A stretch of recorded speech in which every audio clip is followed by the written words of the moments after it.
Hello everyone, आप सभी का बहुत बहुत स्वागत है हमारे इस फ्री ऑनलाइन लर्निंग प्लेटफॉर्म पे जिसका नाम है लेट्स स्टडी इंडिया। आज हम लोग नई टॉपिक स्टार्ट करने जा रहे हैं जो कि सेमेस्टर फर्स्ट की यूनिट 3 का टॉपिक है nucleus, the structure and functions of nucleus. Nucleus का कैसा उसका स्ट्रक्चर होता है, दिखता कैसा है उसके, और न्यूक्लियस का काम क्या क्या होता है, उसके अंदर कितने सेल ऑर्गेनेल्स होते हैं, उनका फंक्शन पढ़ेंगे और उनका स्ट्रक्चर भी पढ़ेंगे। तो चलिए स्टार्ट करते हैं आपका टॉपिक न्यूक्लियस। न्यूक्लियस को हिंदी में केंद्रक के नाम से भी जानते हैं। कुछ इसका स्ट्रक्चर इस तरीके से होता है, ये सेल के अंदर बीच में प्रेजेंट होता है। अगर मैं ये दिखा रही हूँ तो ये न्यूक्लियस का स्ट्रक्चर है, यानी कहने का मतलब है ये है आपकी सेल, सेल के अंदर होता है न्यूक्लियस और न्यूक्लियस के अंदर होता है न्यूक्लियोलस। ठीक है, तो ये हमने ये स्ट्रक्चर नहीं लिया है डायग्राम में सेल का, बस हम न्यूक्लियस और न्यूक्लियोलस को स्टडी कर रहे हैं। तो this is the nucleolus and this is the nucleus. यहाँ क्या होता है, ये बिल्कुल सेंटर में प्लेस्ड होता है। ये न्यूक्लियस क्या होता है, सेल के सेंटर में होता है, और न्यूक्लियोलस न्यूक्लियस के सेंटर में होता है। न्यूक्लियोलस में यहाँ पे सिंथेसिस होता है आपका राइबोसोम्स और आरएनए, यानी कि राइबो न्यूक्लिक एसिड। तो डीएनए से आरएनए बनने का काम इसी के अंदर होता है। ठीक है, अब यहाँ पे आपने इसका सेल डिवीजन पढ़ रखा है, बट अभी हम पढ़ेंगे कि न्यूक्लियस का क्या मेन फंक्शन है। न्यूक्लियस का फंक्शन अलग अलग होता है, अलग अलग बहुत सारे फंक्शंस होते हैं न्यूक्लियस के। ये क्या करता है, हेरिडिटी को लेकर के एक पेरेंट से, मतलब एक जनरेशन से दूसरे जनरेशन में हेरिडिटी, यानी कि वंशज एक वंश से दूसरे वंश में लेकर के जाता है कैरेक्टर्स को, ट्रेट्स को, from parents to their offspring. और ये क्या करता है, कई सारी प्रोटीन्स का सिंथेसिस करता है ताकि डीएनए रेप्लिकेट कर पाए, ताकि डीएनए से आरएनए बने। फिर यही आरएनए न्यूक्लियस के बाहर जा करके प्रोटीन बनाते हैं। इसमें क्या क्या होता है, बाहर इसके छोटे छोटे पोर्स होते हैं, यानी छेद होते हैं, जिसको हम बोलते हैं न्यूक्लियोपोर। इसी पोर से अंदर का डीएनए बाहर आता है। इसके बाहर जो कवरिंग होती है इसको बोलते हैं आउटर मेम्ब्रेन। न्यूक्लियस में दो मेम्ब्रेन होती है, एक होती है आउटर मेम्ब्रेन, एक होती है इनर मेम्ब्रेन। ये इसके ऊपर होता है ये स्मॉल राइबोसोम्स, यानी कि ईआर। राइबोसोम्स के जहाँ एंडोप्लाज्मिक रेटिकुलम के ऊपर राइबोसोम्स होते हैं तो उसको बोलते हैं रफ एंडोप्लाज्मिक रेटिकुलम, तो ये इसके ऊपर प्रेजेंट होते हैं। This is the ribosome. यहाँ पे होता है न्यूक्लियोलस। इसी के अंदर क्या होता है कि आपका कन्वर्ट होता है ये डीएनए से आरएनए में। यहाँ होती है क्रोमैटिन्स थिन थ्रेड होती हैं। यही सेल, जब सेल साइकिल चलती है तो क्या होता है, इसी में यही थ्रेड जो है क्रोमोसोम्स में बदल जाती हैं, यानी कि कंडेंस हो जाती हैं। देन न्यूक्लियोप्लाज्म, इसके अंदर जैसे सेल के अंदर साइटोप्लाज्म भरा होता है लिक्विड, वैसे ही न्यूक्लियस के अंदर न्यूक्लियोप्लाज्म भरा होता है, मतलब एक लिक्विड होती है, वाटर से बनी होती है। उसके अंदर क्या होता है, कुछ अंदर एंजाइम्स होती हैं, प्रोटीन्स होती हैं डिफरेंट टाइप्स की, और क्रोमैटिन्स होती हैं। Then nuclear lamella. तो अगर हम न्यूक्लियस के स्ट्रक्चर की बात करते हैं, if this is the nucleus inside the cell, this is the nucleus. Nucleus के ऊपर एक कवरिंग होती है जिसको हम बोलते हैं, इसकी कवरिंग को, ये होती है outer covering of the nucleus और ये होती है inner covering of the nucleus. उसके बाद इसके अंदर एक और स्ट्रक्चर होता है जिसको हम बोलते हैं लैमिना। तो लैमिना जो होती है वो इनर कवरिंग के अंदर होती है। इस सब को हम डिटेल में आगे समझेंगे। तो कुछ ऐसा मैं आपको ओवरव्यू दे रही हूँ कि कैसा दिखता है न्यूक्लियस। चलिए स्टार्ट करते हैं आपका टॉपिक। पहले न्यूक्लियस आया कहाँ से, ये वर्ड कहाँ से ओरिजिन हुआ है, तो ये लैटिन वर्ड, एड मतलब लैटिन, या तो कोई भी English word Latin in origin होता है या ग्रीक इन ओरिजिन होता है। एल मतलब लैटिन है, लैटिन वर्ड से ओरिजिन हुआ है। कौन से वर्ड से, नक्स। नक्स क्या होता है, नक्स मतलब होता है नट। नट शेप है ना, एक सेल के अंदर ये नट शेप होता है, तो इसीलिए ये नक्स वर्ड से आया है लैटिन के, जिसका मतलब होता है नट। बाद में इसकी ग्रीक ओरिजिन को भी देखा गया, तो ग्रीक की ओरिजिन क्या है, कैरियन वर्ड से आया है, इसीलिए न्यूक्लियस को हम कैरियन नाम से जानते हैं। और इसकी लाइसिस को बोलते हैं कैरियोकाइनेसिस। काइनेसिस मतलब ब्रेकडाउन, और न्यूक्लियस का ब्रेकडाउन कैरियन मतलब होता है न्यूक्लियस। अब इसी की स्टडी को, न्यूक्लियस की स्टडी को बोलते हैं कैरियोलॉजी, और जो साइंटिस्ट इसकी स्टडी करते हैं उसको बोलते हैं karyologist. Just like biology and biologist, here nucleus की स्टडी, न्यूक्लियस के अंदर के बारे में, उसकी स्ट्रक्चर को, उसके फंक्शंस को, उसकी मॉर्फोलॉजी, एनाटॉमी को पढ़ना is known as karyology, and the scientist who study this is known as karyologist. Then क्या इसका डेफिनेशन होता है, how can you define a nucleus. तो न्यूक्लियस इज द न्यूक्लियस क्या होता है, सबसे पहले तो न्यूक्लियस बिल्कुल सेंटर में पोजिशन्ड होता है, किसी भी सेल के अंदर बिल्कुल बीचों बीच प्रेजेंट होता है। बट नेसेसरीली नहीं है कि हर सेल के बीचों बीच प्रेजेंट हो या हर सेल के अंदर न्यूक्लियस हो ही।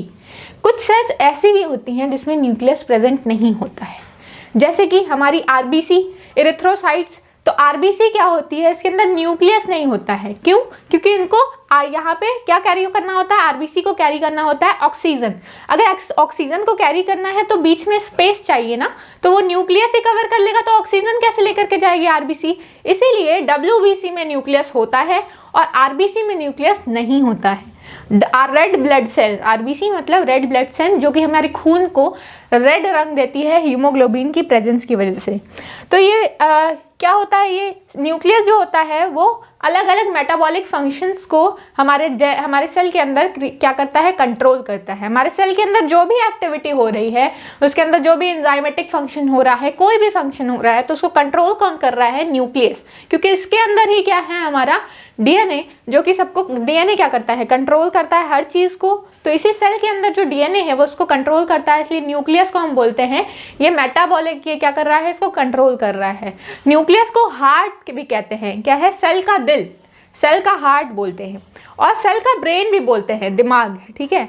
तो यहाँ पे न्यूक्लियस जो है कि कंट्रोल यूनिट भी है, साथ ही साथ हार्ट भी है और ब्रेन भी है एक सेल के अंदर। न्यूक्लियस को बोलते हैं हार्ट ऑफ द सेल और ब्रेन ऑफ द सेल। तो this is how you can define a nucleus. तो यहाँ पे डीएनए इसके अंदर प्रेजेंट होता है। अगर हम बोलते हैं कि इसका सिनोनिमस वर्ड बताइए, तो मैंने अभी बताया ग्रीक ओरिजिन का कैरियन। तो इसका synonymous, what is synonym? Synonym मतलब एक जैसे वर्ड, एंटोनिम मतलब उल्टा, सिनोनिम मतलब सेम वर्ड। तो सिनोनिमस क्या है इसका, कैरियन, जो कि ग्रीक इन ओरिजिन है, यानी कि ग्रीक, इसे ग्रीक वर्ड से आया हुआ है। देन ये क्या होता है, प्रोकैरियोटिक में, प्रोकैरियोटिक सेल्स में न्यूक्लियस वेल डिफाइंड नहीं होता है, तो प्रोकैरियोटिक सेल में इसको बोलते हैं न्यूक्लियोइड। देखिए, प्रोकैरियोटिक और यूकैरियोटिक में बेसिक डिफरेंस इसी न्यूक्लियस का होता है। जहाँ पे न्यूक्लियस के ऊपर उसकी मेम्ब्रेन प्रेजेंट है, आउटर और इनर मेम्ब्रेन प्रेजेंट है, उसी को बोलते हैं यूकैरियोटिक। और जिसमें देखिए, अगर मैं बताती हूँ, this is the eukaryotic cell. अगर क्या हम मैं प्रोकैरियोटिक बनाती हूँ सेल, तो उसके अंदर कहीं भी डीएनए ऐसे प्रेजेंट हो जाएगा, ठीक है। उसके लिए पर्टिकुलर एक रीजन नहीं है, जैसे कि आप यहाँ देख पा रहे हो, यहाँ पे कोई एक रीजन नहीं है कि न्यूक्लियस है, न्यूक्लियस के अंदर डीएनए है, न्यूक्लियस का बाहर की कवरिंग नहीं है, ठीक है। तो जो कवरिंग नहीं होती है तो उसको क्या बोलते हैं, न्यूक्लियोइड। कोई भी रीजन जहाँ पे यहाँ अंदर डीएनए प्रेजेंट है, इसका न्यूक्लिक मैटर प्रेजेंट है, यानी कि डीएनए आरएनए, उसी रीजन को हम बोलते हैं न्यूक्लियोइड। तो प्रोकैरियोट्स में वेल डिफाइंड न्यूक्लियस नहीं होता, इसके बाहर एक न्यूक्लियस की कवरिंग नहीं है, ठीक है।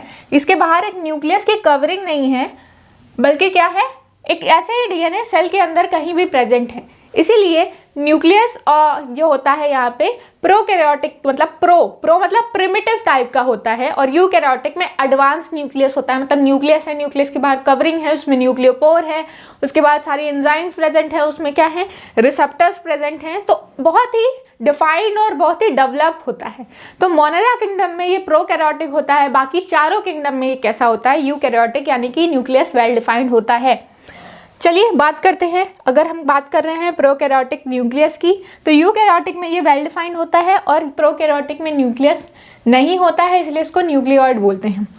देन हिस्ट्री क्या होती है, हिस्ट्री मतलब इतिहास। तो आपके न्यूक्लियस का क्या इतिहास है, मतलब ये वर्ड किसने दिया, ये इसकी ओरिजिन कब हुई, किस सम में कब न्यूक्लियस को खोजा गया। तो पहले तो सेल को खोजने में टाइम लगा, उसके बाद सेल को किसने खोजा था, तो सेल को खोजा था रॉबर्ट हुक ने 1665 में। उसके बाद ये खोजा गया, रॉबर्ट ब्राउन के द्वारा खोजा गया था हमारा न्यूक्लियस, ठीक है। रॉबर्ट ब्राउन जो थे एक साइंटिस्ट थे जिन्होंने रिकॉग्नाइज किया था सेल के अंदर न्यूक्लियस, कब किया था, 1838 में। देखिए 1665 में सेल की डिस्कवरी हो गई थी, उसके बाद न्यूक्लियस की डिस्कवरी होने में कितना टाइम लगा, 1833 में आता है इसकी डिस्कवरी होती है। और भी कहाँ हुई है, एनिमल सेल के अंदर नहीं हुई है, प्लांट सेल के अंदर इसकी डिस्कवरी हुई थी। सबसे पहले इन्होंने ढूंढा था प्लांट सेल के अंदर, बाद में ये पता चला कि ये एनिमल सेल और प्लांट सेल दोनों सेल के बीच में ये प्रेजेंट होता है, कौन, न्यूक्लियस। देन अब एम जे शेल्डन, तो एम जे शेल्डन जो है, इन्होंने बताया था इन्होंने न्यूक्लियोई वर्ड कॉइन किया था। टर्म कॉइन करना मतलब ये वर्ड इन्होंने दिया था, ये नाम इन्होंने रखा था। उसके बाद एक और साइंटिस्ट है, इन्होंने ये नाम कब रखा था? 1838 में। तो 1833 में डिस्कवरी हुई, 38 में इन्होंने ये टर्म दे दिया था। देन जो फर्स्ट ये फोंटाना है, इन्होंने बताया था कि न्यूक्लियस के अंदर, इन्होंने इसका स्ट्रक्चर पूरा डिफाइन किया था कि इसके अंदर क्रोमैटिड्स होते हैं, इसके अंदर न्यूक्लियोलस होता है। तो न्यूक्लियोलस के जो जनक हैं फोंटाना के नाम से, यानी कि इनको कहते हैं कि इन्होंने न्यूक्लियोलस को डिस्कवर किया था। फिर न्यूक्लियोलस टर्म किसने दिया था? तो न्यूक्लियोलस टर्म जो है वो बोमैन ने 1840 में कॉइन किया था, यानी डिफाइन इन्होंने कर दिया था अंदर न्यूक्लियोलस को। और इसके अंदर नाम किसने दिया था? तो बोमैन ने न्यूक्लियोलस टर्म को कॉइन किया था 1840 में। तो ये रही इसकी कुछ हिस्ट्री, यानी कि इसका क्या पीछे परिचय थी, यानी कि किसने इसकी ओरिजिन की, किसने इसका डिफाइन किया, किसने इसका टर्म कॉइन किया। देन हम बात करते हैं इसकी अकरेंस और पोजीशन की, कि ये न्यूक्लियस पाया कहाँ जाता है। तो मैंने जैसे कि बताया कि सेल के अंदर बिल्कुल सेंटर में ये पाया जाता है, सेंटर में न्यूक्लियस होता है प्रेजेंट, और न्यूक्लियोलस उसके बीच में होता है। बट कभी कभी ऐसा भी होता है कि सेंटर में न्यूक्लियस प्रेजेंट नहीं होता है, बिल्कुल सेंटर में ना होकर उसकी पोजीशनिंग चेंज हो जाती है, या फिर क्या होता है किसी सेल में ये न्यूक्लियोलस एब्सेंट होता है। जैसे कि हम किसकी बात कर रहे थे? आरबीसी में, ठीक है। तो पहले हम पढ़ते हैं कि अकरेंस कहाँ है इसकी। तो यूकैरियोटिक सेल्स में और प्लांट सेल्स में या एनिमल सेल्स में सेंटर में पाया जाता है। फिर ये सर्टेन यूकैरियोट जो होते हैं उनके अंदर जैसे सीव ट्यूब्स होती है प्लांट में, तो सीव ट्यूब्स और इरिथ्रोसाइट्स मतलब आरबीसी। सीव ट्यूब्स आप पढ़ते हो जाइलम फ्लोएम में, तो वो सीव ट्यूब्स में ये न्यूक्लियस नहीं होता है। साथ साथ इरिथ्रोसाइट्स में भी न्यूक्लियस नहीं होता है। ऑल्दो जब ये मैच्योर नहीं होते हैं, जब छोटे होते हैं, जब इनका जन्म हो रहा होता है, तो उस टाइम में इसको क्या बोलते हैं, तब उनके पास कुछ अर्लियर स्टेज में ये न्यूक्लियस प्रेजेंट होता है, बाद में ये डिसअपियर हो जाता है पूरी तरीके से। तो इसमें क्या होता है, इसीलिए रेड ब्लड सेल्स को रेड कॉर्पोसेल्स भी बोलते हैं। कॉर्पोसेल्स मतलब क्या? ग्रेवयार्ड, यानी क्या है? मरा हुआ सेल। कॉर्पस मतलब क्या? मरा हुआ, डेड सेल। इसीलिए रेड कार्पोसेल्स को, जब न्यूक्लियस नहीं है तो वो जिंदा कैसे है, इसीलिए इसका नाम रेड कार्पोसेल्स भी बोलते हैं आरबीसी को। देन हम पढ़ेंगे कि क्या, देखिए ये है कॉर्पस। कॉर्पस एक लैटिन वर्ड से ओरिजिन हुआ है जिसका मतलब होता है डेड बॉडी। डेड बॉडी को बोलते हैं कॉर्प्स, ठीक है। तो उसी तरीके से इसकी ओरिजिन हुई है रेड कार्पोसेल्स की। देन अगर हम बात कर रहे हैं प्रोकैरियोटिक सेल्स की, तो इसके अंदर कोई न्यूक्लियस एक डिफाइन नहीं होता है। जैसे कि मैं न्यूक्लियस का स्ट्रक्चर बता रही थी आपको कि ये न्यूक्लियस है, न्यूक्लियस के ऊपर क्या होता है? Endoplasmic reticulum. एंडोप्लाज्मिक रेटिकुलम जो होता है, इसके ऊपर देखिए ये क्या है?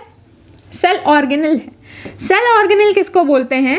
जो सेल के अंदर छोटे छोटे स्ट्रक्चर प्रेजेंट होते हैं ना, उसी को सेल ऑर्गेनल होते हैं। तो एक सेल के अंदर 12 क्या होती हैं? Cell organelles. उसी में से एक होता है आपका एंडोप्लाज्मिक रेटिकुलम। एंडोप्लाज्मिक रेटिकुलम भी 2 तरीके के होते हैं। अगर इसके ऊपर क्या है? राइबोसोम्स प्रेजेंट हैं, जैसे कि केस होता है न्यूक्लियस के ऊपर, तो इसको बोलते हैं रफ एंडोप्लाज्मिक रेटिकुलम। अगर इसके ऊपर न्यूक्लियस जैसे बाहर कोई है ईआर, तो उसके ऊपर क्या है? अगर नहीं प्रेजेंट है, इसके ऊपर राइबोसोम जो है वो नहीं प्रेजेंट है, तब इसको बोलते हैं स्मूथ एंडोप्लाज्मिक रेटिकुलम।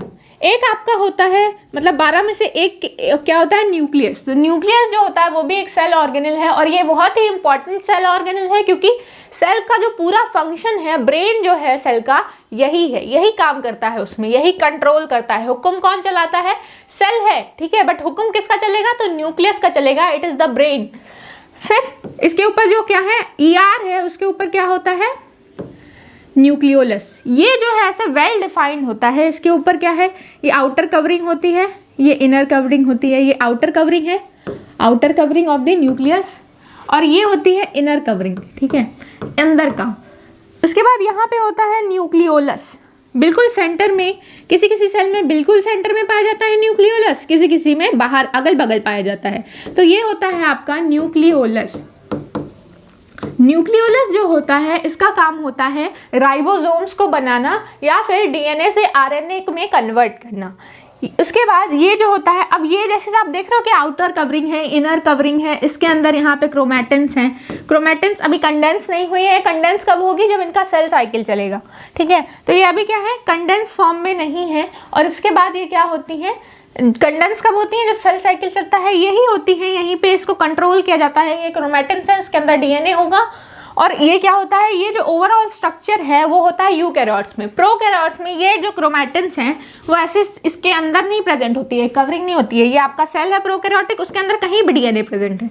तो ये डिफरेंस होता है, ये है यूकैरियोटिक डीएनए न्यूक्लियस और ये है प्रोकैरियोटिक न्यूक्लियस। न्यूक्लियस है ही नहीं कोई रीजन, बस ऐसे ही कहीं भी क्रोमैटिन डीएनए प्रेजेंट है। तो दिस इज द डिफरेंस। तो ऐसा दिखता है कुछ आपका सेल। तो देख पा रहे होंगे, अगर ब्रॉड व्यू में आप देखते हो तो ये क्या है, एक बैक्टीरिया है, रॉड शेप बैक्टीरिया। इसके बाहर एक पाइलस प्रेजेंट है, यहाँ पे डीएनए प्रेजेंट है, यहाँ पे प्लास्टिड प्रेजेंट है। इसी प्लास्टिड में आप फर्दर पढ़ोगे थर्ड सेमेस्टर में कि कैसे इसका क्या होता है, कैसे इसको डिफाइन किया जाता है, कैसे इसमें चेंजेस लाए जाते हैं, जेनेटिक इंजीनियरिंग की जाती है। ये फ्लैजिला है जिससे मूवमेंट होता है। यहाँ पे बाहर की कवरिंग है। अब यहाँ पे न्यूक्लियस की कोई कवरिंग नहीं है, ऑल दो सेल की कवरिंग है। ये सेल है, पूरी सेल की कवरिंग है, बट न्यूक्लियस की कोई कवरिंग नहीं है पर्टिकुलर। तो इसे बोलते हैं न्यूक्लियोलस। न्यूक्लियस जो है न्यूक्लियर मेम्ब्रेन के अंदर नहीं है। तो इस तरीके से प्रोकैरियोटिक और यूकैरियोटिक न्यूक्लियस यानी अलग अलग होता है। ठीक है, तो बढ़ते हैं अगली स्लाइड की ओर और देखते हैं इसकी मॉर्फोलॉजी के बारे में। ये क्या इसकी मॉर्फोलॉजी है, पहले पोजीशनिंग खत्म कर लेते हैं कि क्या इसकी पोजीशन है। तो अलग अलग सेल में इसकी पोजीशन अलग अलग होती है।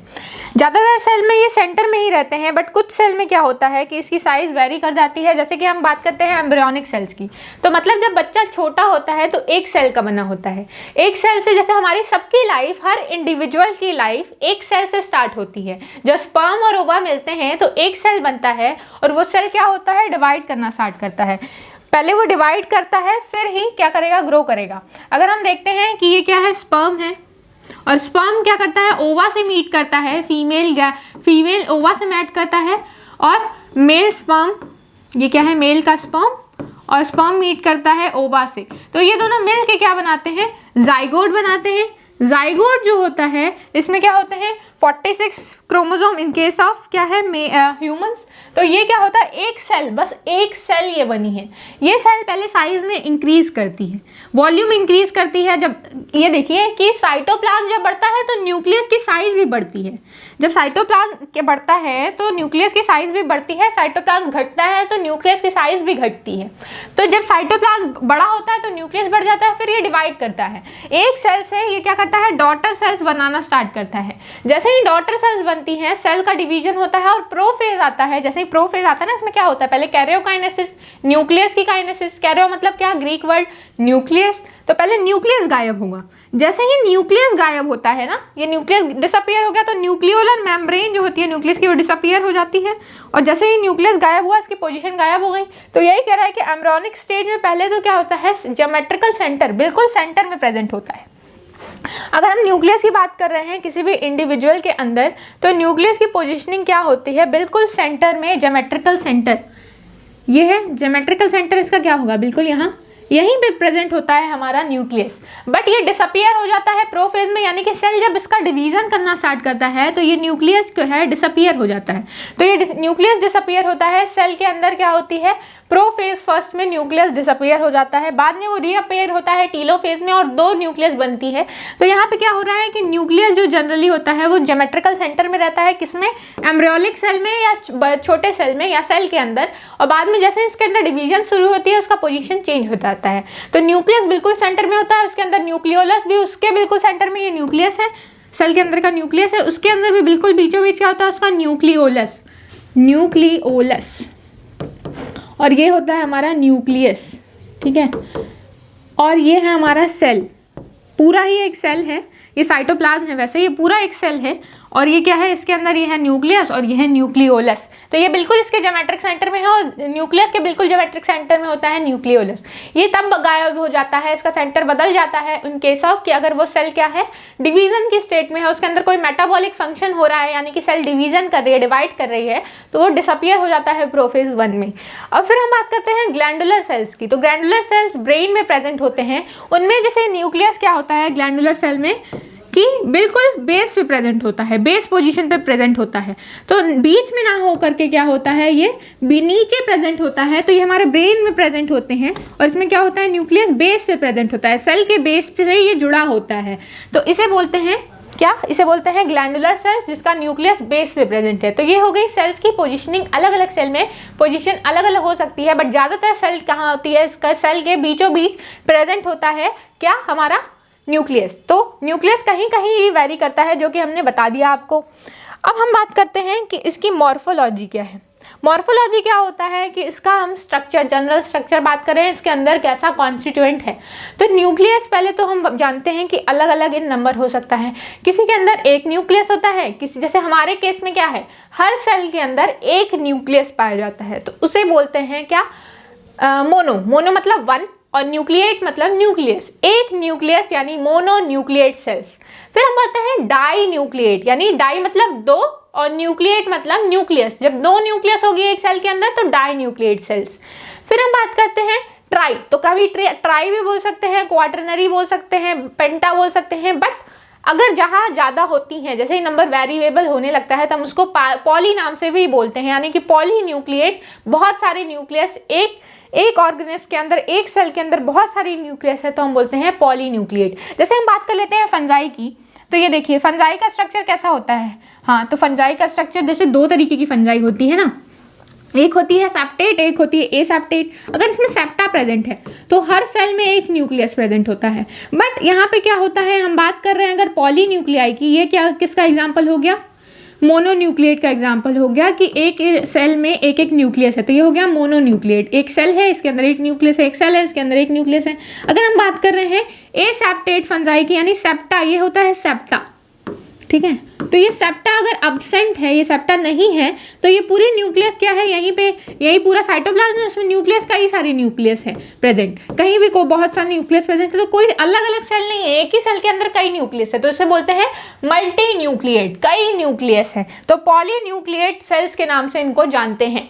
तो सबसे पहले बात करते हैं अगर हम मोनोन्यूक्लिएट की, तो मोनोन्यूक्लिएट क्या होता है, एक न्यूक्लियस। तो most of the animals and most of the plants including amoeba has one nucleus inside their cell, एक सेल में एक ही न्यूक्लियस होता है। अगर हम अमीबा के केस की बात कर रहे हैं या हमारी सेल की बात कर रहे हैं, तो हमारे में क्या होता है, एक न्यूक्लियस। ह्यूमंस में, किसी भी इंडिविजुअल में, यहाँ पे जैसे अमीबा बना रही है हमारी सेल है, इसमें अंदर एक न्यूक्लियस होता है। अगर हम अमीबा की बात कर रहे हैं तो अमीबा कैसा होता है, कुछ इस तरीके से होता है। तो अमीबा के अंदर भी एक ही न्यूक्लियस होता है। तो अमीबा और plant cells, mainly most of the plants और एनिमल्स में क्या होता है, मोनोन्यूक्लिएट यानी एक सेल। तो अलग अलग सेल्स में अलग अलग, मतलब अलग अलग कई तरीके की सेल होती हैं, किसी किसी में एक न्यूक्लियस, किसी किसी में दो, किसी में पॉली। तो सेल्स के नंबर में, जैसे न्यूक्लियस के नंबर में ये वैरी करता है। तो this is the mononucleus nucleate, then binucleate यानी कि दो न्यूक्लियस, एक सेल के अंदर दो न्यूक्लियस प्रेजेंट है। तो ऐसा एग्जाम्पल होता है पैरामीशियम कॉर्डेटम। पैरामीशियम कॉर्डेटम के अंदर एक सेल के अंदर दो न्यूक्लियस होती है। What is paramecium caudatum? Paramecium caudatum क्या है, एक प्रोटोजोआ है जिसके अंदर दो न्यूक्लियस पाए जाते हैं और जो कि दोनों साइज में अलग होते हैं। पैरामीशियम को हम बोलते हैं स्लीपर एनिमलक्यूल। आपको एग्जाम्पल देना ही है, तो ये ऐसा बनता है, स्लीपर की तरह बनता है। आपको मैंने ये स्ट्रक्चर प्रोटोजोआ वाले में दिखा रखा है कि कुछ इस तरीके से इसका स्ट्रक्चर होता है और यहाँ पे इसका न्यूक्लियस प्रेजेंट होता है। यह होता है बड़ा वाला न्यूक्लियस और ये होता है छोटा वाला न्यूक्लियस।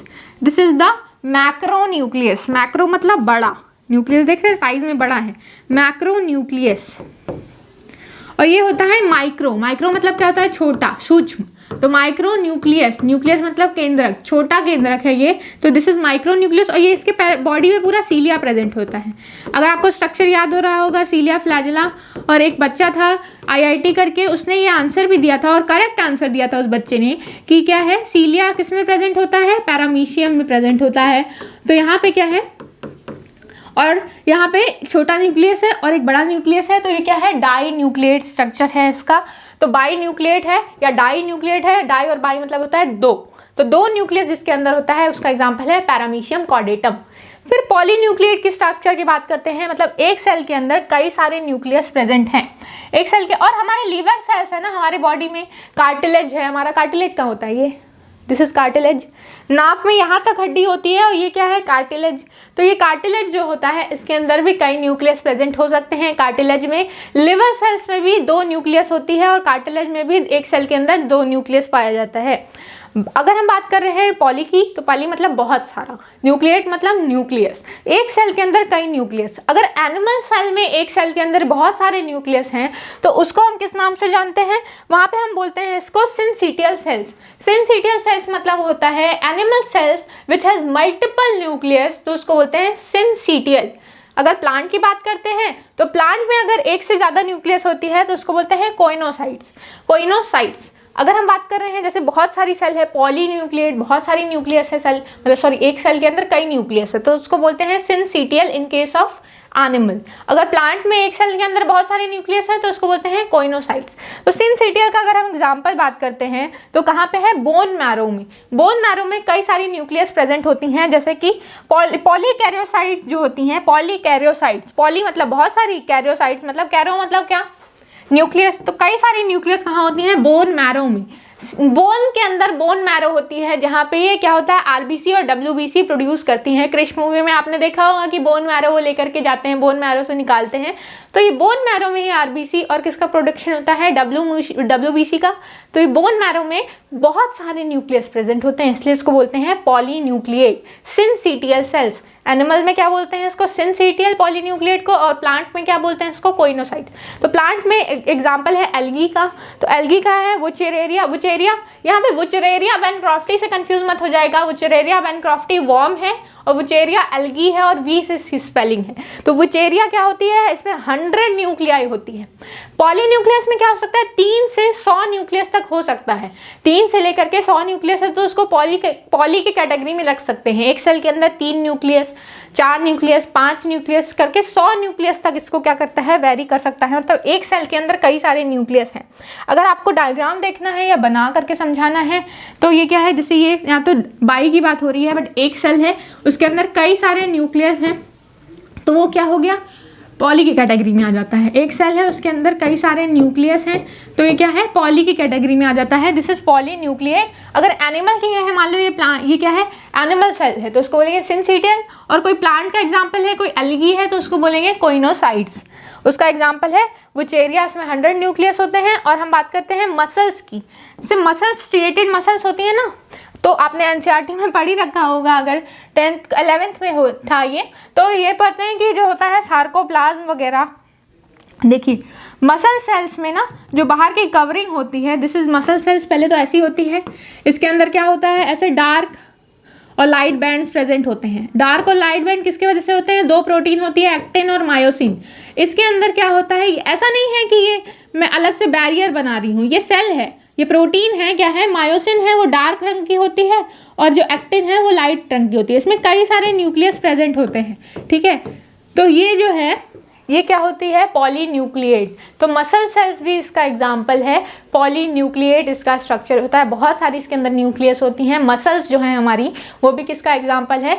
सिंसीटियल सेल का। बहुत सारी न्यूक्लियस होती हैं इसके अंदर। एक्टिन, मायोसिन याद आ रहा होगा, fibres, dark band, light band, A band, I band, तो वही था सार्कोप्लाज्मिक। अब इसके जो कवरिंग होती है बाहर, इसके बाहर जो कवरिंग होती है इसको बोलते हैं सार्कोमियर, और जो अंदर प्लाज्म होता है साइटोप्लाज्म, तो इसको बोलते हैं सार्कोप्लाज्म।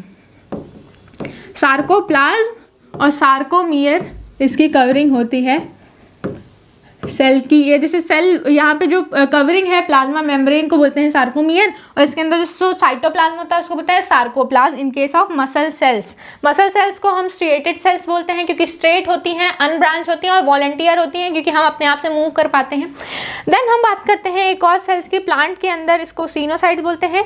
तो इस तरीके से हम क्या करते हैं, इसको ख़त्म करते हैं। मतलब कि आपका जो न्यूक्लियस के वैरायटी भी अलग अलग फॉर्म के थे कि मोनो, डाई, पॉली, तो ये क्या होता है? ओवर होता है। मॉर्फोलॉजी इसकी ख़त्म होती है।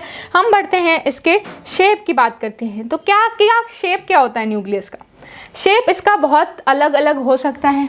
शेप क्या होता है कि क्या इसका आकार है, ठीक है। तो इसका शेप, सेल के अंदर क्या होता है? बहुत सारे शेप के, एक सेल के अंदर बहुत सारे शेप्स के क्या होते हैं? न्यूक्लियस। हर सेल के अंदर, मतलब अलग अलग सेल्स हैं, हर सेल के अंदर न्यूक्लियस का जो शेप है वो वेरी करता है। अगर डिपेंड करता है कि सेल की शेप क्या है, जैसा कहते हैं ज़्यादातर क्या होता है, जैसी शेप का सेल होता है वैसे ही शेप का आपका न्यूक्लियस भी होता है, ठीक है। तो उसी को बोलते हैं क्या? इसी को बोलते हैं इसकी शेप। अगर हम बात कर रहे हैं नॉर्मल सेल की, तो नॉर्मल सेल का क्या होता है कि अगर ये क्या है स्फेरिकल है तो इसका न्यूक्लियस भी स्फेरिकल होगा। अगर ये क्या है ऐसी है और इसके ऊपर क्या है यहाँ पे गड्ढा है, ठीक है, यहाँ पे मान लीजिए क्या है गड्ढा है, तो इसका न्यूक्लियस भी वैसा ही होगा। तो इस तरीके से इसको क्या कहते हैं, इसका शेप इसके साइटोप्लाज्म यानी कि सेल की शेप पे न्यूक्लियस का शेप डिपेंड करता है। बट क्या होता है कुछ सेल्स ऐसी होती हैं जिसका न्यूक्लियस के साइड पे इसका शेप नहीं डिपेंड करता है। जैसे कि अगर हम बात कर रहे हैं कि अगर यहाँ पे हम बात कर रहे हैं स्फेरॉइड सेल्स की। स्फेरॉइड मतलब क्या होता है स्फेरिकल। तो मोस्टली स्फेरॉइड सेल्स यानी कि स्फेरिकल शेप जो होती हैं वो क्या होती हैं, भले वो क्या हो स्फेरिकल, तो स्फेरिकल कैसा होता है ऐसा।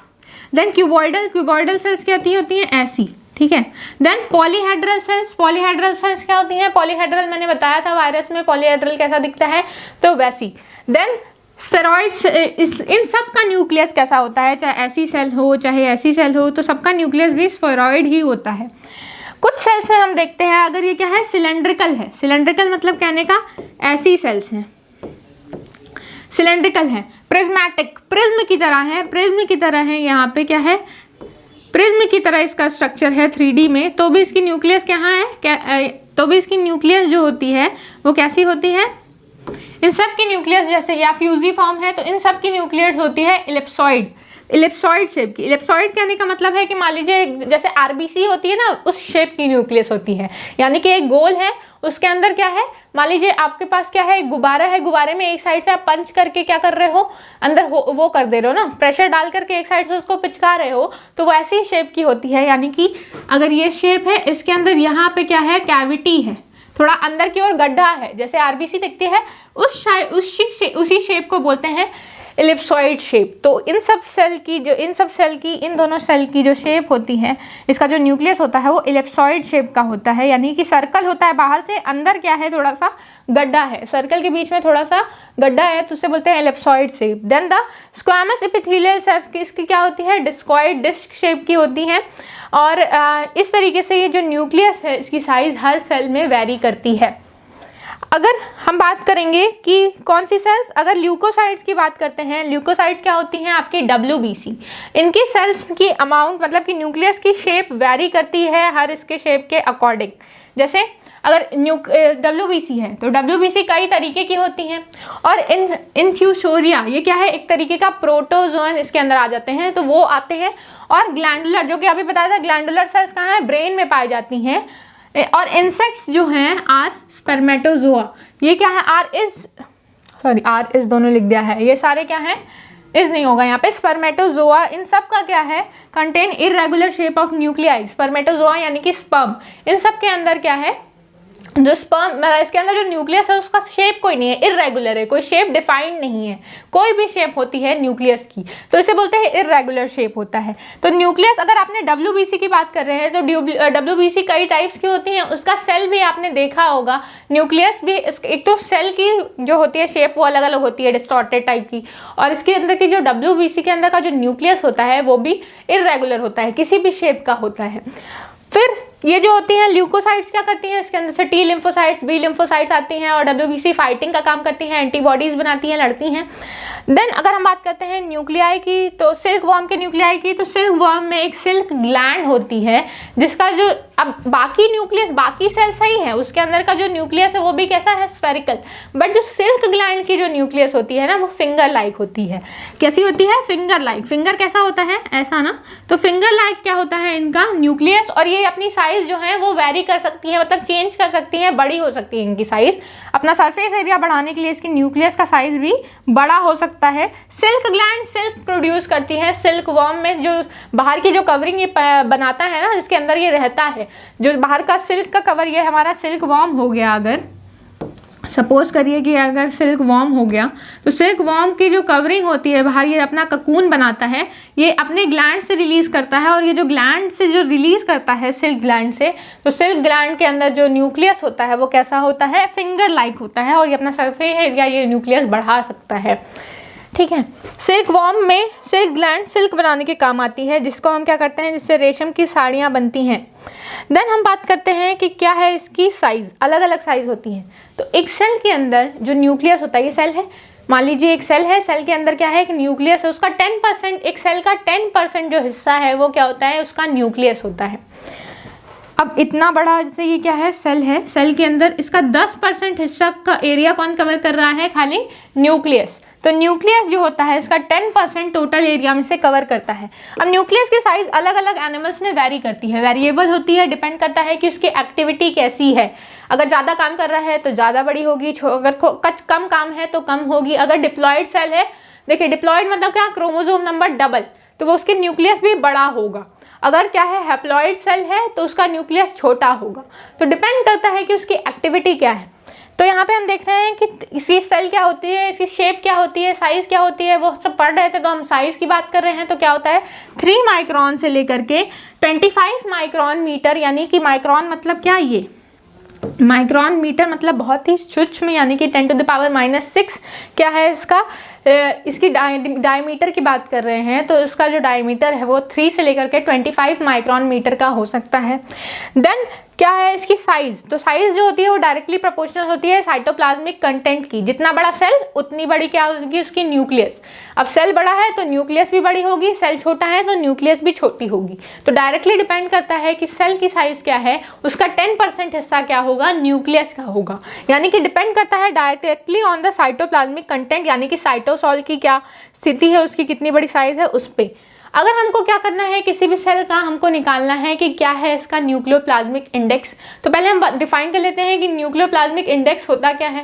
तो न्यूक्लियोप्लाज्मिक इंडेक्स जो होता है वो सेल में सेल और मतलब साइटोप्लाज्म और न्यूक्लियोप्लाज्म का कंटेंट जो है उनका रेशियो, यानी कि न्यूक्लियस कितना बड़ा है और सेल कितना बड़ा है, ये इसका जो रेशियो होता है उसी को बोलते हैं कितना, इन दोनों के बीच में जो रेशियो होता है अपॉन करके, मतलब कि न्यूक्लियस की साइज अपॉन सेल की साइज, दोनों की वॉल्यूम को डिवाइड कर देंगे तो हमारा आ जाएगा न्यूक्लियोप्लाज्मिक इंडेक्स। यानी कि न्यूक्लियोप्लाज्मिक इंडेक्स कितना है, इसके लिए एक फॉर्मूला आया था। फॉर्मूला किसने दिया था, तो हर्टविग ने दिया था। हर्टविग ने ये फॉर्मूला दिया था कि एनपी क्या है, न्यूक्लियोप्लाज्मिक इंडेक्स। न्यूक्लियोप्लाज्मिक इंडेक्स जो है उसका क्या होता है, this is the nucleoplasmic index निकालना है। अगर कि सेल में क्या रेशियो है, न्यूक्लियस टू साइटोप्लाज्म का क्या रेशियो है। तो पहले तो सेल है, सेल के अंदर न्यूक्लियस है, इसके बीच में जो लिक्विड भरा होता है इसको बोलते हैं साइटोप्लाज्म। ठीक है, जो लिक्विड इसके बीच में भरी होती है, इसके अंदर एंजाइम प्रोटीन सारी प्रेजेंट होती हैं, क्रोमैटिड्स प्रेजेंट होती हैं। तो ये पूरा जो है वो होता है साइटोप्लाज्म। इसके बाद इसके नीचे ये क्या है, न्यूक्लियस है। तो इतना अपॉन इतना का क्या रेशियो होगा, तो ये क्या है, दिस इज द सेल।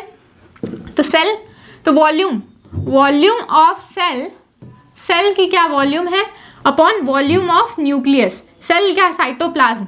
ठीक है, volume of cytoplasm upon volume of nucleus minus volume of cytoplasm minus volume of nucleus, इसी का क्या होता है कंस्टिट्यूएंट फॉर्मूले से निकाल लेते हैं तो हमको पता चल जाता है क्या है न्यूक्लियोप्लाज्मिक इंडेक्स। ठीक है, न्यूक्लियोप्लाज्मिक इंडेक्स क्या है वो इस फॉर्मूले से निकल जाता है।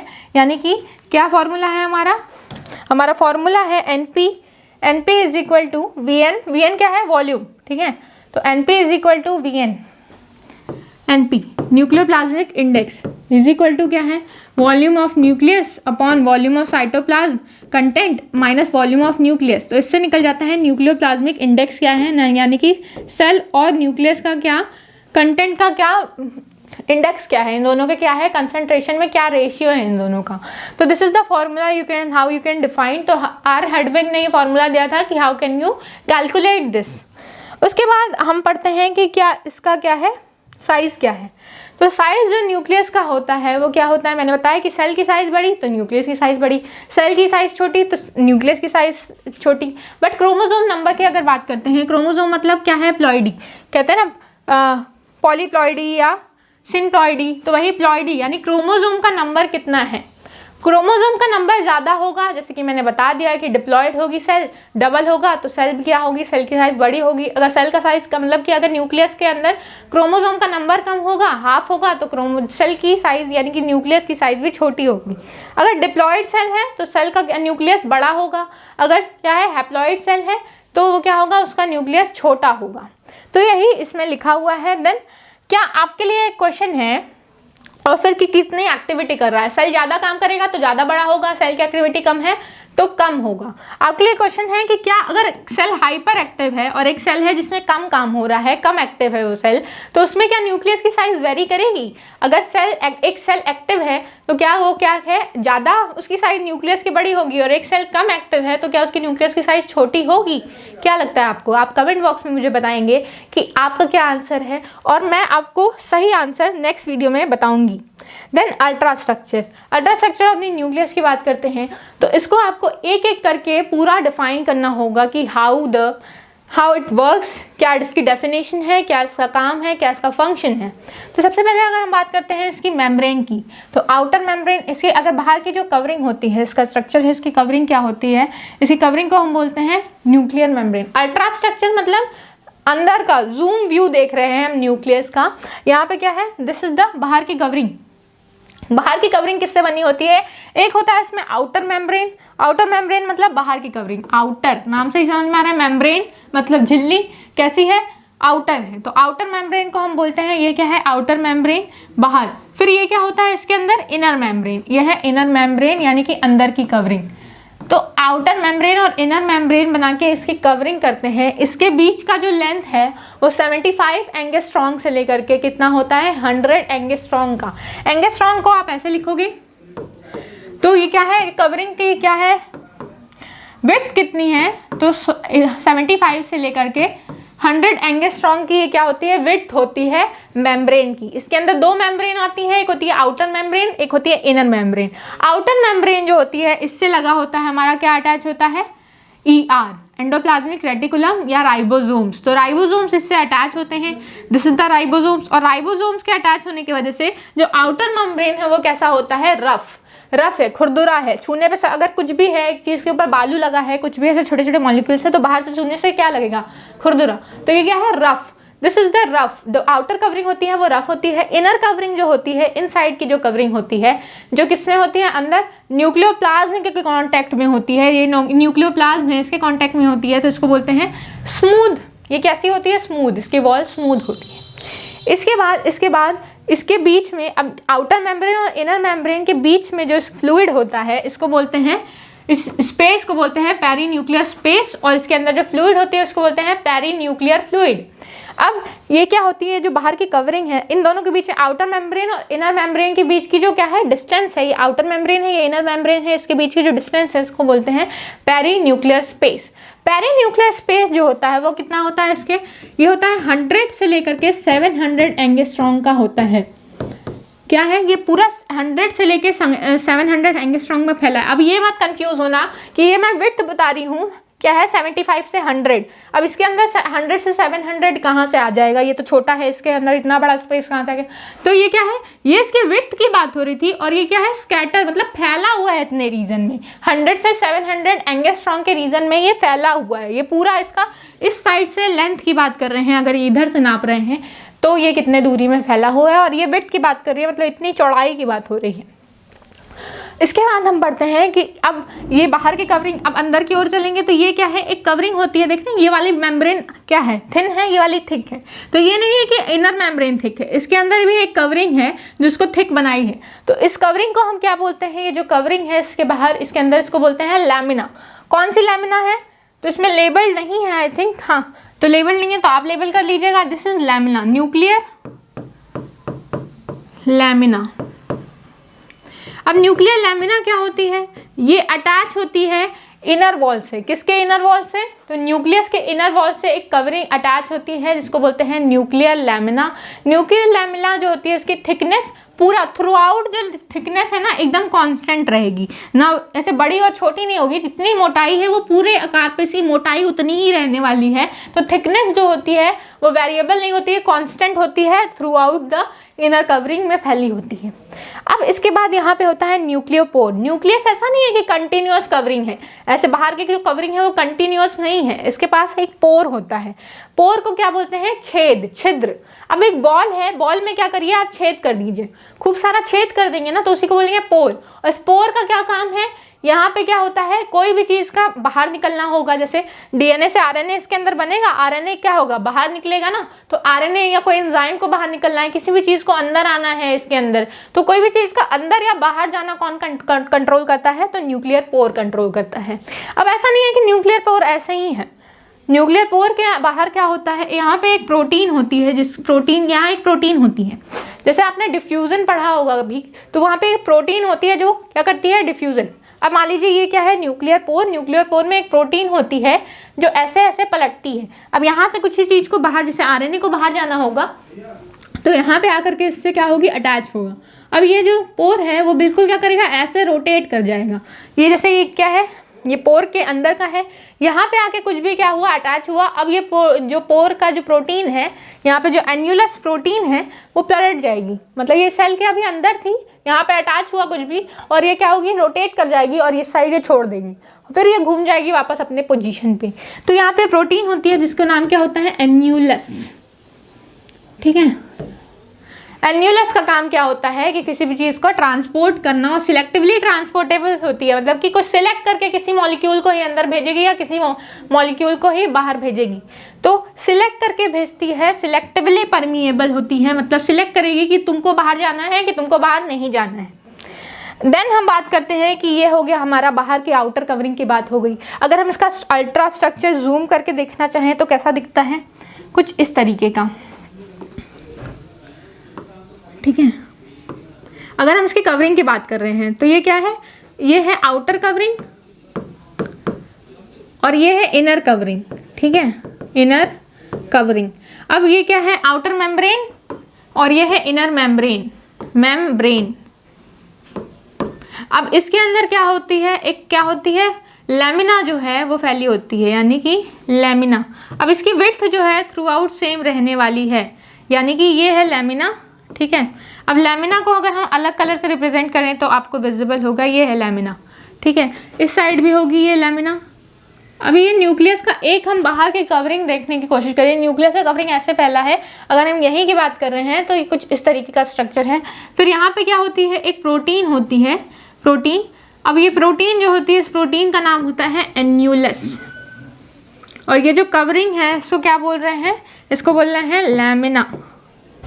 ठीक है, न्यूक्लियर लैमिना, और ये है एन्यूलस। एन्यूलस का क्या काम होता है, ये सिलेक्टिवली परमिएबल होती है, यानी कि सिलेक्ट करके किसी भी चीज़ को आने जाने के। अब यहाँ पे मान लीजिए आरएनए है, न्यूक्लियस है, न्यूक्लियस के अंदर आरएनए है, आरएनए आया और कह रहा है कि हमको बाहर छोड़ो, तो ये क्या करेगी, तुरंत रोटेट कर जाएगी और ये क्या होगा, स्ट्रक्चर अब इसको डीएनए के बाहर भेज देगी। कैसे भेजेगी, ये रोटेट कर जाएगी, यानी कि ये वाली साइड अब इधर मुड़ जाएगी और इसको ये वाला साइड जो अभी ऐसे था अब ये पलट के ऐसे हो गया, और क्या होगा, ऐसे था अब ये पलट के ऐसे हो गया, और क्या हो गया, यहाँ पे से आरएनए बाइंड किया और ये ऐसे चला गया, मतलब आरएनए बाहर चला जाएगा। तो इस तरीके से ये क्या है, ये प्रोटीन मूवमेंट में हेल्प करती है।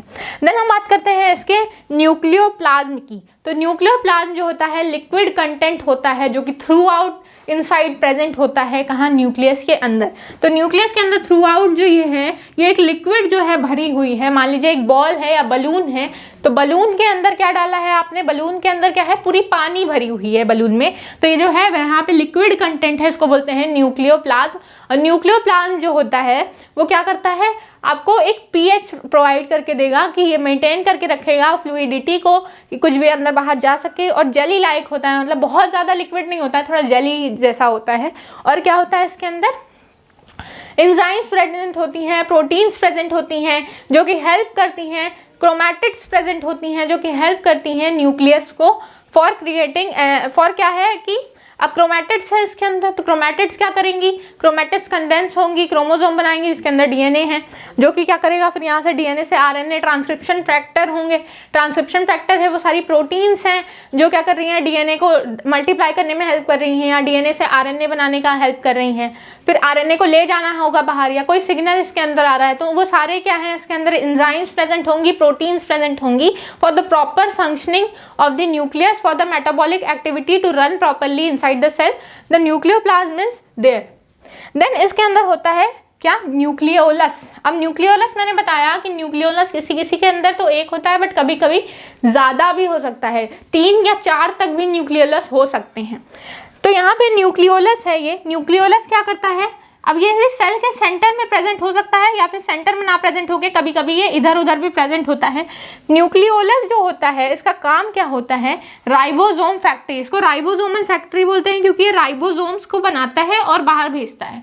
और क्या करता है, ये डीएनए से आरएनए में कन्वर्ट करता है, यानी क्या कराता है, ट्रांसक्रिप्शन कराता है। ट्रांसक्रिप्शन मतलब डीएनए से आरएनए का बनना is known as transcription. DNA कैसा होता है, डबल स्ट्रैंडेड, ठीक है, कैसी होती है, इसकी हेलिकल स्ट्रक्चर होती है। डीएनए से बनाता है आरएनए को, आरएनए कैसा होता है, सिंगल स्ट्रैंडेड। तो ये क्या है, न्यूक्लियोलस। इसका पोजीशनिंग क्या होती है, सेंटर में भी हो सकती है, इधर भी हो सकती है, इसका नंबर वैरी कर सकता है, एक या एक से ज्यादा, 4, 2, 3, 4 तक भी हो सकते हैं न्यूक्लियोलस। देन इसका काम क्या है, राइबोसोम्स बनाना, और साथ ही साथ इसको आरएनए फैक्ट्री के नाम से भी जानते हैं क्योंकि आरएनए की सिंथेसिस करता है, डीएनए से कन्वर्ट करता है आरएनए में। तो ये हो गया। अब यहाँ होती हैं chromatin threads. Chromatin threads normal condition में ये थ्रेड की तरह पतली पतली थ्रेड, दिख रहा हो आप, थ्रेड की तरह ऐसे ऐसे फैली हुई हैं, ठीक है। बट ये थ्रेड जो है कंडेंस कब होगा, एक थ्रेड जो है, ये क्रोमैटिन जो है ये डीएनए को कैरी करती है, और डीएनए क्या है, जेनेटिक मटेरियल। अब क्रोमैटिन जो है कंडेंस होकर के क्रोमोसोम्स बनाता है। तो you have to write the chromatin content is like thread, और जब ये क्या करता है, मल्टीप्लाई करता है, माइटोसिस या मियोसिस फेज में जाता है, तो ये कंडेंस होने लगता है, कंडेंस होकर क्रोमोसोम्स बना लेता है, और क्रोमोसोम्स फिर क्या होते हैं, डबल होते हैं, फिर टेट्राड बनाते हैं। तो वो तो सेल साइकिल में आपने पढ़ा है, बस लिखना है यहाँ पे क्या कि कंडेंस हो जाते हैं जब इसका डिवीजन का टाइम आता है। ये पहले होते हैं, उसके अंदर आरएनए डीएनए होता है, और डीएनए क्या है, जेनेटिक मटेरियल है जो कि एक पेरेंट से दूसरे बच्चे में, उनके ऑफस्प्रिंग में क्या करते हैं, जाते हैं और कैरेक्टर्स को कंट्रोल करने का काम करते हैं। तो ये हो गया आपका पूरे न्यूक्लियस का अल्ट्रा स्ट्रक्चर, ठीक है। देन ये है क्या, रफ ईआर, ये जो यहाँ पे हमने ड्रॉ करके बताया था, रफ एंडोप्लाज्मिक रेटिकुलम। अब रफ क्यों है ये, तो रफ इसलिए है क्योंकि इसके ऊपर राइबोसोम्स प्रेजेंट है। राइबोसोम्स जैसे सैंड पेपर होता है ना, तो ये राइबोसोम्स के ऊपर अगर या क्या है, राइबोसोम्स प्रेजेंट है ईआर के ऊपर, एंडोप्लाज्मिक रेटिकुलम के ऊपर, तो ये क्या है, रफ एंडोप्लाज्मिक रेटिकुलम। बट अगर ये क्या है, दिस इज द ईआर, यानी कि एंडोप्लाज्मिक रेटिकुलम, इसके ऊपर न्यूक्लियस नहीं है, मतलब राइबोसोम्स नहीं है। जब राइबोसोम्स नहीं प्रेजेंट हैं तो छूने में कैसा लगेगा, स्मूथ। तो स्मूथ क्या बोलते हैं, एंडोप्लाज्मिक रेटिकुलम। छूने में ही इसको समझ में आएगा ना, स्मूथ। अब किसी बालू का पेपर है, तो बालू क्या है, जैसे हम छोटे में सैंड पेपर से खेलते थे ना, तो उसके ऊपर सैंड लगा रहता था, छूने में कैसा लगता था, खुरदुरा। तो छोटे छोटे सीट के ऊपर सैंड के पेपर, यानी सैंड क्या है, सैंड के मॉलिक्यूल्स पेपर पे चिपके होते थे। अब इसको छूने में कैसा लगता था, खुरदुरा, तो रफ। अब यहाँ पे क्या है, इसके ऊपर कोई भी मॉलिक्यूल इसके ऊपर प्रेजेंट नहीं है, नॉर्मल पेपर है, तो ये स्मूथ है, इसलिए इसका नाम है स्मूथ। तो ये नाम जो है रफ एंडोप्लाज्मिक रेटिकुलम राइबोसोम की प्रेजेंस से आता है। देन हम बात करते हैं कि क्या इसका फंक्शन है। तो फंक्शन क्या होता है, पहले तो न्यूक्लियस का क्या काम है, तो मेन काम है इसका हेरिडिटी, यानी कि एक पेरेंट से उनके बच्चों में, उनके ऑफस्प्रिंग में कैरेक्टर्स को लेकर के जाना। अब उस बच्चे के अंदर उसके जो डीएनए है वही डिसाइड करता है कि कैसा उसका कैरेक्टर होगा, यानी कि उसके बालों का रंग क्या होगा, उसकी चाल ढाल कैसे, मतलब वो कितना लंबा होगा, कितना मोटा होगा, उसकी आंखों का रंग क्या होगा, उसका ब्लड ग्रुप क्या होगा, ये सब कौन कंट्रोल करता है, तो उसका न्यूक्लियस यानी कि डीएनए। तो डीएनए के जो डीएनए है वो कहाँ प्रेजेंट होता है, क्रोमोसोम्स में, जो कि न्यूक्लियस के अंदर प्रेजेंट होता है। तो इसको कंट्रोल कौन करता है, न्यूक्लियस। तो उसका ये क्या करता है, एक जनरेशन से दूसरे जनरेशन में हेरिडिटी कॉज कराता है। देन प्रोटीन सिंथेसिस भी कौन करा रहा है, हमारा डीएनए। डीएनए जो है कहाँ पे प्रेजेंट है, न्यूक्लियस के अंदर। इस प्रोसेस को बोलते हैं सेंट्रल डॉगमा। सेंट्रल डॉगमा कहने का मतलब ही क्या है कि ये क्या है, डीएनए। डीएनए कैसा होता है, इसको किसने खोजा था, डीएनए कैसा होता है, डबल स्ट्रैंडेड हेलिकल स्ट्रक्चर होता है। अब ये अगर मैं इसको जोड़ रही हूँ, इसका मतलब क्या है कि ये ऊपर एक बेस पेयर है एडेनिन। एडेनिन किससे जुड़ता है, हमेशा थायमिन से। और ग्वानिन है तो ग्वानिन किससे जुड़ता है हमेशा, तो साइटोसिन से। फिर अगर साइटोसिन है तो वो ग्वानिन से जुड़ेगा, फिर थायमिन है तो एडेनिन से जुड़ेगा। इस तरीके से इनकी बॉन्डिंग होती है, और हमेशा एडेनिन जो है वो थायमिन से डबल बॉन्ड से जुड़ता है, और ग्वानिन साइटोसिन से ट्रिपल बॉन्ड से जुड़ता है।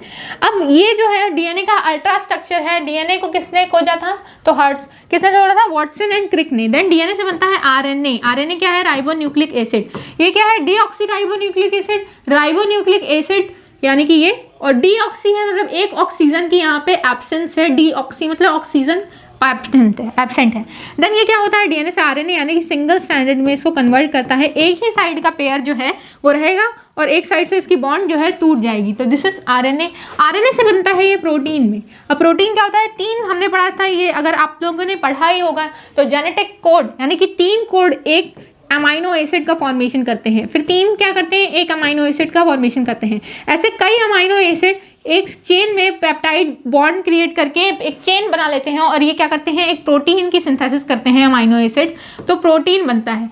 अब डीएनए से आरएनए जो है वो आरएनए से डीएनए भी बना सकता है। आरएनए बन गया, वापस डीएनए में कन्वर्ट कर सकते हैं। इस प्रोसेस को हम क्या बोलते हैं, इस प्रोसेस को बोलते हैं हम, डीएनए से आरएनए के बनने को हम बोलते हैं transcription. This is the process of transcription. और वापस क्या होता है कि आरएनए से डीएनए बनता है तो इसको बोलते हैं रिवर्स ट्रांसक्रिप्शन। देन आरएनए से प्रोटीन बनती है तो इसको बोलते हैं ट्रांसलेशन।